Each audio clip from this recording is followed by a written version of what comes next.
ام حسبت ان اصحاب الکہف والرقیم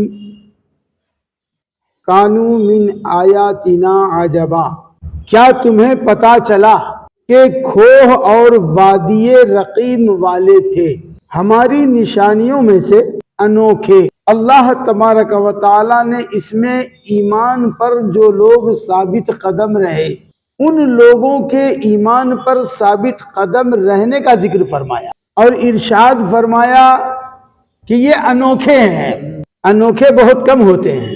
تو رب فرماتا کیا تمہیں پتا چلا یہ وادی والے جو تھے وہ ہماری نشانی بھی تھے، اور ایسی نشانی جو انوکھی ہو۔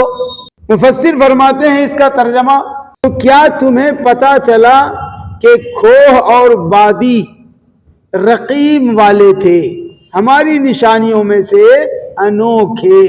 آیت کریمہ میں ایک لفظ ہے الرقیم۔ الرقیم کے بارے میں اس کا ترجمہ کیا ہے، کتنے معنوں میں استعمال ہے، اور اصحاب کہف کیا ہے؟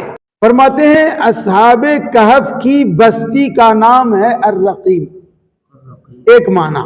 دو، ان کے پہاڑ کا نام ہے الرقیم، یا ان کے کتے کا نام ہے الرقیم، یا ایک وادی ہے جس کا نام ہے الرقیم، یا صحرا جنگل ہے اس کو کہتے ہیں الرقیم، یا تانبے ہے، تانبے کو جو تانبے کا ایک تختہ ہے اس کا نام ہے الرقیم، یا تو پتھر کا ایک تختہ جس پر اصحاب کہف کے اسماء گرامی اور ان کے نسب، ان کی نسل کا خاندانی شجرہ اور ان کے دین کا نام لکھا ہے۔ اتنی چیزوں میں سے کسی ایک چیز کا نام ہے الرقیم۔ اور یہ بھی بیان ہے کہ جس کے ڈر سے وہ حضرات بھاگ نکلے تھے اس کا ذکر ہے الرقیم۔ تو اس تختے کو غار کے دروازے پر لٹکا دیا گیا۔ ان کے تعلق سے مختصر سا قصہ مفسر بیان فرماتے ہیں کہ معاملہ یہ ہے، واقعہ یہ ہے کہ کسی زمانے دقیانوس روم کے ملکوں کے علاوہ کو، روم کے ممالک کے جو علاقے ہیں ان کو اپنے قبضے میں کرتے ہوئے آئے۔ اب بادشاہوں کا پرانا طریقہ تھا، ایک شہر اپنا ہے تو دوسرا لے لو، تیسرا لے لو، قبضہ کر لو، حملہ کر لو۔ تو اس طرح کرتے ہوئے جب شہر افسوس میں پہنچا تو وہاں ایک مقتل بنایا، شہر افسوس میں ایک قتل گاہ بنایا۔ جن بتوں کی وہ عبادت کرتا تھا شہر والوں کو حکم دیا کہ تم سب بھی اسی کی عبادت کرو۔ بھئی بادشاہ جب مسخر کر لیا ہے، حاوی ہو گیا، مسلط ہو گیا ہے، حکمرانی اس کی ہے، تو وہ جو کہے گا عوام مانے گی۔ جس نے اس کا حکم مانا اس نے نجات پائی، یہی آرڈر رہتا تھا، اور جس نے نہ مانا اس پر آفت آئی۔ وہ آفت کیا تھی؟ اس مقتل پر قتل کیا گیا، قتل کر دیا جاتا۔ اب اس میں نہ جانے کتنے لوگ مان گئے ہوں گے جان کے ڈر سے، جان کے ڈر سے بہت سارے لوگ مان گئے ہوں گے، اور کچھ لوگ بھی ایسے ملے گنچے کے تقریباً 6 لوگ، شہر افسوس میں کل 6 لوگ ملے ایسے جنہوں نے اس کا حکم نہیں مانا، صرف خدا کی پرستش کیا کرتے تھے۔ اس شہر کے رہنے والے بزرگ زادے تھے، ایک گوشے میں بیٹھ رہے اور عبادت و دعا میں مشغول ہو گئے۔ اے پروردگار، ظالم بادشاہ آ گیا ہے، تیری پرستش سے لوگوں کو الگ کر کے وہ شرک کروا رہا ہے، تیرے غیر کی پرستش کروا رہا ہے، مولا تو ہی انصاف فرما۔ اب ہم لوگ باقی ہیں، باقی تو مڑ گئے سب۔ رب الہی میں عرض کی کہ ہمیں اس ظالم کے ظلم سے بچا۔ عرض کہ ان کا حال بھی دقیانوس کے گوش گزار ہوا، لوگوں کو پتا چلا کہ کچھ لوگ ایسے ہیں جو بت کی پرستش نہیں کرتے ہیں اور وہ خدا کی عبادت ابھی بھی کر رہے ہیں۔ اس کی خبر لگی بادشاہ کو، اس نے حکم دیا کہ انہیں حاضر کرو۔ یہ لوگ حاضر ہوئے تو انہیں بہت سی دھمکیاں دی گئیں، کہ اس دھمکی کی بنیاد پر وہ باز آ جائے، میری طرف آ جائے، میرا کہاں مان لے۔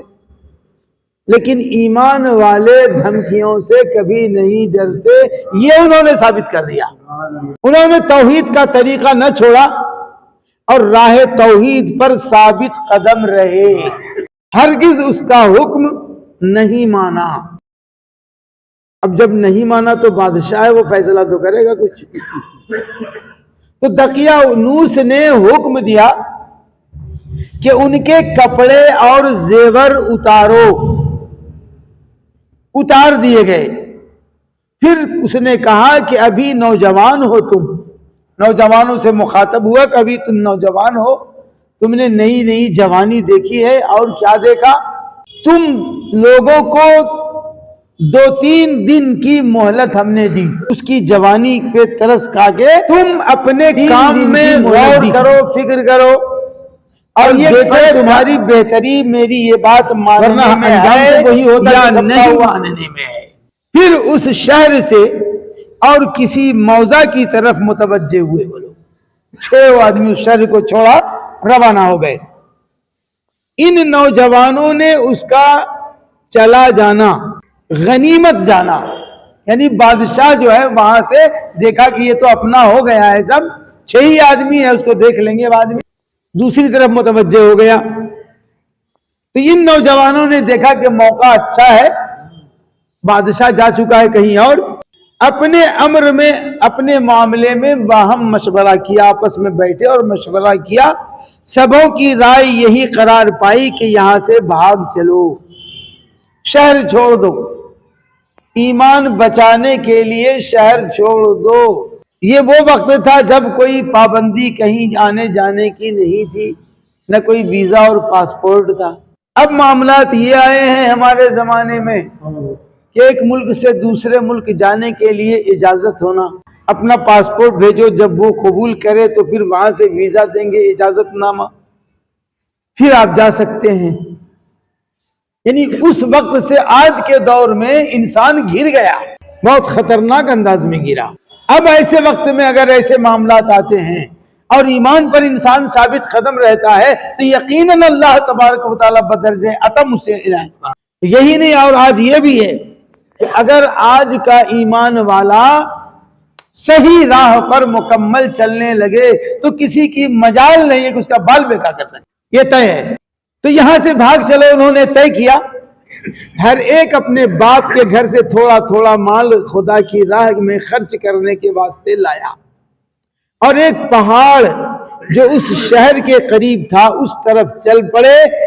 راہ میں ایک چرواہا ان کے پاس جا پہنچا اور ان کے دین میں داخل ہو گیا۔ سبحان اللہ، بہت بڑی بات، بہت بڑی بات ہے۔ اس سے گفتگو ہوئی کہ بھائی تم کہاں چاہ رہے ہو شہر چھوڑ کے؟ کہا بھائی میں جا رہا ہوں، اب یہاں ہمارا ٹھکانہ نہیں ہے، کیونکہ بادشاہ نے سب کو بت پرستی پہ چھوڑ دیا ہے، سب بتوں کی پوجا کرنے لگے، ہم نے انکار کیا ہے، میں اپنا سر چھپانے جا رہا ہوں، کہیں راستہ ڈھونڈنے، اللہ کے سائے امانت میں جا رہا ہوں۔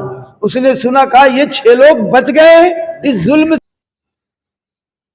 ان کو لگا کہ ایمان لانا چاہیے، وہ ایمان لے آئے، ان کے دین میں داخل ہوا اور داخل ہو کر ان کے ساتھ ہو گیا۔ چرواہے کا کتا بھی ان کے پیچھے پیچھے دوڑتا چلا، ہر چند کے اسے ہانکا، اس نے پیچھا نہ چھوڑا۔ حق تعالی نے اسے بات کرنے کی قوت عطا فرمائی، بڑی بات ہو گئی۔ اللہ تعالیٰ جسے چاہے جب چاہے جو چاہے عطا فرمائے، تو پروردگار عالم اس کتے کو قبول فرمایا۔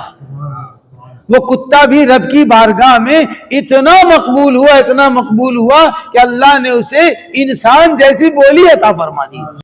یہ دنیا میں ریکارڈ قائم ہو گیا، اس سے پہلے کبھی ایسا نہیں ہوا۔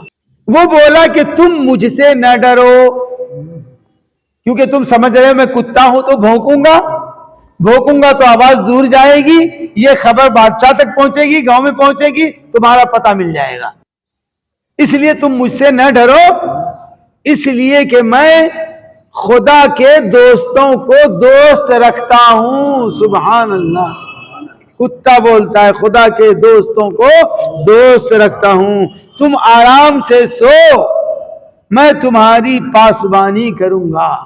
سبحان اللہ۔ جب پہاڑ کے پاس پہنچے تو چرواہا بولا کہ میں اس پہاڑ میں ایک غار جانتا ہوں، ایسے پہاڑ پہ رہیں گے، باہر رہیں گے، دنیا دیکھے گی، پھر معاملات بگڑ جائیں گے، اس لیے میں ایک غار یہاں جانتا ہوں، چلو اس غار میں ہم لوگ پناہ لے سکتے ہیں۔ سبھی اتفاق کر کے اس غار کی طرف چلے۔